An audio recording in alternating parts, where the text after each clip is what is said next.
Good morning, it's Friday the 8th of September here in London. This is the Bloomberg Daybreak Europe podcast. I'm Caroline Hepker. And I'm Stephen Carroll. Coming up today, the Goldman Sachs CEO David Solomon says media attacks have reduced him to a caricature. The White House says that Joe Biden has no plans to sit down with the Chinese premier at the G20 summit. Plus, we bring you our exclusive reporting on the bogus plane parts supplier who may have faked LinkedIn profiles for its employees too. Let's start with a roundup of our top stories. Goldman Sachs CEO David Solomon says he feels he's been caricatured by some recent press coverage. Speaking to CNBC, the head of one of Wall Street's biggest banks says, quote, "It's not fun watching some of the personal attacks in the media." Bloomberg's Chris Pace reports. A failed retail venture, DJing and heavy use of the corporate jet. Those are just some of the criticisms of David Solomon appearing in the business press. That's despite the Goldman CEO scoring record annual profits. The bank's stock has climbed almost 50% since Solomon took the helm. Yet even rival CEOs casually point out the bank's major tensions. Solomon says his focus remains on the firm's performance. He put the criticism down to strategic changes at the firm and declines in bonuses. In London, Chris Pitt, Bloomberg Radio. Well, the comments from Solomon come as Goldman is said to be planning to dismiss its worst performers as soon as next month. The lender had paused its annual cull of its workforce during the pandemic. The Financial Times says that the bank's staff cuts will be at the lower end of its usual 1 to 5% range.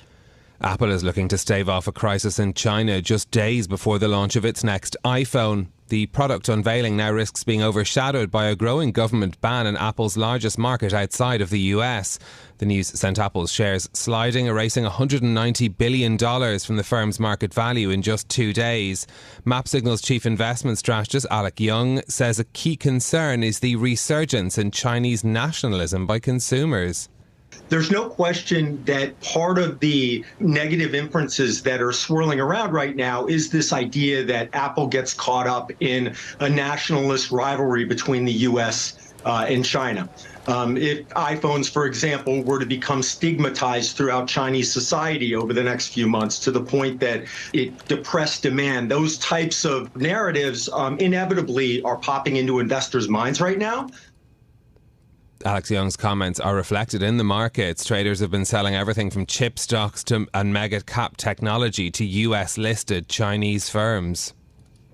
The US government has begun an official probe into an advanced made-in-China chip in Huawei's latest smartphone. Exclusive reporting by Bloomberg has set off a debate in Washington about the effectiveness of sanctions intended to contain Beijing. Here's the view of Dan Hutchison, who's the vice chair of Tech Insights. Now, they are the company that our reporters worked with in order to break down Huawei's Mate 60 Pro device and uncover the technology inside. They've been able to clearly get from the 14 nanometer to the next generation, which is 7 nanometer. And it's a pretty clean looking device in terms of when we got in and we looked at the devices. So it shows that there was a really lot of excellent engineering on the part of the SMIC engineers to bring this part to market. Tech Insights' Dan Hutchison says that the original objective of the US sanctions was to keep China's fabrication capability behind that of the United States. While China is progressing more rapidly than expected, he says that they still appear to be behind their geopolitical rival. The White House says President Joe Biden does not intend to meet Chinese Premier Li Qiang during the summit, during the Group of G20 summit this weekend in Delhi. Both China's leader Xi Jinping and Russian President Vladimir Putin have now confirmed they will not be attending the summit. The US President will be hoping to seize on their absence to court nations they've tried to influence, but former US Ambassador to Beijing Max Bogus says that won't be easy.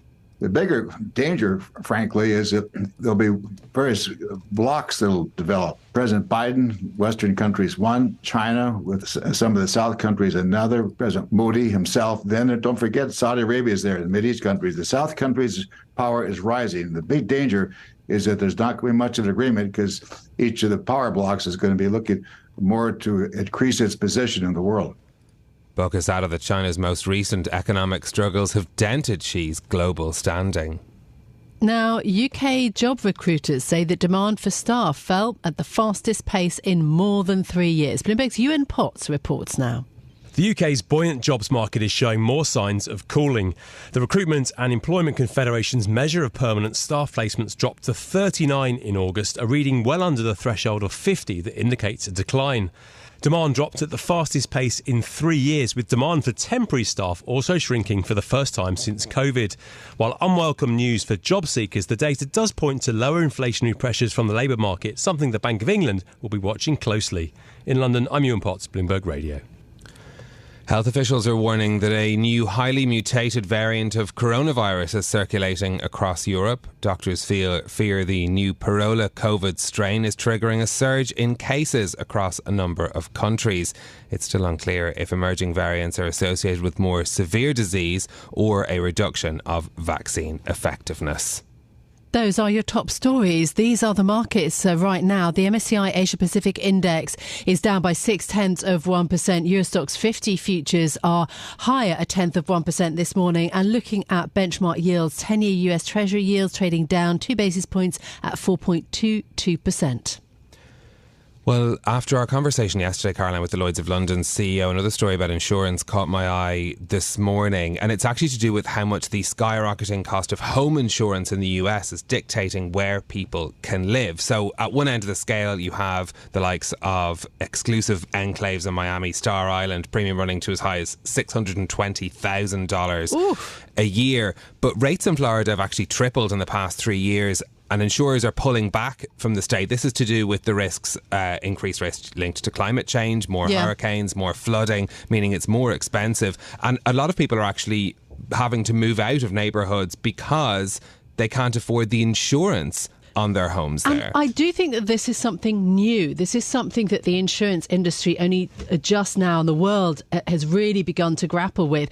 Yes, I think the boss of Lloyd's of London was so interesting. He was saying to us when he talked to us about the results that prices have gone up 9%. But he pointed out, for example, that we saw a hurricane in California for the first time since 1935. But I think that, Europe is still very much underinsured. I mean, in the US, it's sort of common to understand that there are extreme weather events. Less so, I think, still in Europe. But insurance brokers in this story saying that if you only had a 20% increase in your house insurance this year, you were doing well, and that some people are facing increases of up to 800% when it comes to renew their premiums as well. So certainly a really interesting story to watch as we are thinking about how these major weather events might affect the future of insurance and as I say, where people can afford to live now. It's not just house prices that are influencing that. Yeah, no, absolutely. So that's a story that caught our eye. But of course, we have to think about what's going on geopolitically as well this morning. Let's get more on this weekend's G20 summit. So the US President Joe Biden will attend the event in Delhi, but he won't be meeting with China's Premier Li. Leaders are expected to discuss issues from the economy to food security and so much more. Bloomberg opinion columnist Karishma Vaswani joins us now for more. What do you think is actually at stake at this G20 summit? This isn't something that's market moving, but geopolitically is very significant. Yeah, and in terms of the geopolitics, it really doesn't get bigger than this in terms of what's at stake, Caroline. You've got a packed agenda in Delhi this weekend. Economic issues, of course, always at the top of minds there. Climate change, a key concern as well. Restructuring of multilateral development banks like the World Bank, for instance, also really important. And there's a lot of push and pull on all of these issues, frankly, Caroline, because, of course, you have emerging nations who are hoping to get more funding from the rich ones. And that's just one of the issues that's got this club of 20 countries divided. There's also, obviously, the Ukraine war. And I think it's worth saying, Caroline, I was at the last G20 in Bali. This was a major sticking point at that point as well. At that time, the host Indonesia was pushing nations to get some sort of consensus through on the language for that final communique, which they managed to do in a quite hurried fashion, in fact. It's not clear whether that's going to happen this time round with host India. And if they don't get a communique, it's pretty significant. It would be the first time in the history of the G20 that doesn't happen. Yes, that's something we'll be watching for very closely as well. We've had a lot of focus on who's attending this meeting. Karishma, Xi Jinping not there. How significant is that? I don't think you can get away from the fact that this is pretty significant, right? I mean, he's the leader of the world's second largest economy. He's a huge international player. And I was just writing about this in a column for Bloomberg Opinion this week, in fact. And as much as India and the US try and downplay this, it's, you can't get away from the fact that not having Xi Jinping at the G20 summit isn't just bad for China, it's bad for the rest of us. Because this relationship between the US and China arguably is the most pivotal of our time. And relationships take time. They take effort. They take face-to-face contact. There was the expectation, I think there was the hope that Xi Jinping and Joe Biden would actually meet at the G20. That's not going to happen. There's now some doubt, some speculation about whether Xi Jinping will attend APEC, another possible opportunity for the two leaders to meet. Again, possibly not happening. When you have these two players not sitting down to have a conversation the way they did at the G20 in Bali, it must be said, it's really dangerous for the rest of us, and particularly because it's happening at a time of the Chinese economic slowdown and also signs that China is turning more inward and more comfortable with countries that are more welcoming to it. But what do you think the message from Narendra Modi will be? India hosting this summit and clearly wanting, to make a major statement about its future economically. Yeah, that's such a good point, Caroline, because, of course, India is trying to position itself as the other important rising Asian power. And it has to be said, economically, it is doing well. It's managed to pull together all of these nations at the G20 summit. It's sort of India's coming out party, if you will. And particularly for Narendra Modi, it's hugely important ahead of that election year. But I think trying to bring all of these competing voices together, notwithstanding that, India also has a bit of a credibility problem because, on the one hand, it's saying that it's this rising Asian power. It is the bulwark against China. It is the ally, or the partner rather, of the West. But at the same time, it has this rather weird, there's no other word for it, relationship that it continues to have with Russia. And that is problematic because it is supposed to be this Western partner, being in the Quad, for instance. But at the same time, it doesn't condemn the Ukraine war at the United Nations. It abstains from votes, and it hasn't joined US-led sanctions against Russia. So, frankly, it's a really difficult line for India to tread and to balance. The other big thing, of course, is it's trying to be the voice of the global South, but it's got big competition. China's not going to let that happen. Karishma Vaswani, our new Bloomberg Opinion columnist, thank you so much for joining us. We've known each other for many years, Karishma. I'm delighted that you're with us on Bloomberg Radio. The debut conversation, but many more to come. Let's bring you the latest now in a story that we brought you on the programme last week. A little-known London-based parts supplier that was supplying aircraft spare parts with documents that were falsified. Bloomberg has now found that even the employees that claim to work at the company on LinkedIn may also be fake. Our senior reporter, Siddharth Phillip, joins us now for the details of this story. Sid, just bring us first of all a little bit of the background around this to remind us what exactly is AOG Technics and what do they do? Yeah, so AOG Technics is a little known company that I didn't really know much about until last week when we broke that story about how they were sort of involved in documentation that's fraudulent for parts. So essentially, every single aircraft part that's sold around the world has documentation and certification behind it to prove that it's genuine, as the industry is like one of the most certified industries in the world. And AOG Technics was one of those suppliers in the mix of it. And they were falsifying records for some jet engine parts, which are crucial, including engine turbine blades. And so essentially the regulators are looking into this now and trying to see what the extent of the problem was and how pervasive the issue is. Yeah, it was a staggering story. Something absolutely new and hugely important for the industry. How was it discovered? What are the regulators saying? Because it's a number of regulators. Absolutely. So the CAA in the UK is looking into it. EASA is looking into it. We understand that the US regulators are looking into it, and essentially everyone's trying to see what the extent of this issue is, because the company's been around since 2015, and we know that at least Some of the parts include turbine blades that we wrote about a couple of days ago.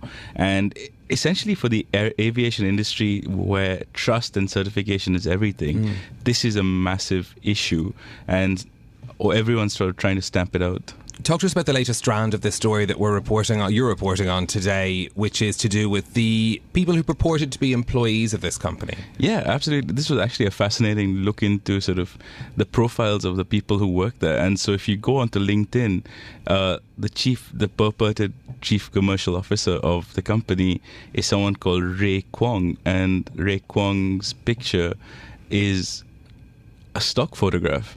And similarly for other employees of the company, where we did reverse image searches and we found that their images go from anywhere from a dementia care specialist as well, a dentist practice blog, all sorts of things. And so the company may have sort of built up its reputation citing people who don't actually work there. Wow. Okay. What's next then, potentially, in this story? What are you watching out for? We're looking to see what the sort of scale of the problem is, to be honest, because I think at the moment we don't have a fix on how big and how pervasive the issue is, how many aircraft might be potentially impacted, and what regulators' sort of measures will be taken in terms of regulators' action and sort of prosecution, if possible, because this is a pretty serious issue for the industry. This is Bloomberg Daybreak Europe, your morning brief on the stories making news from London to Wall Street and beyond. Look for us on your podcast feed every morning on Apple, Spotify and anywhere else you get your podcasts. You can also listen live each morning on London DAB Radio, the Bloomberg Business app and Bloomberg.com.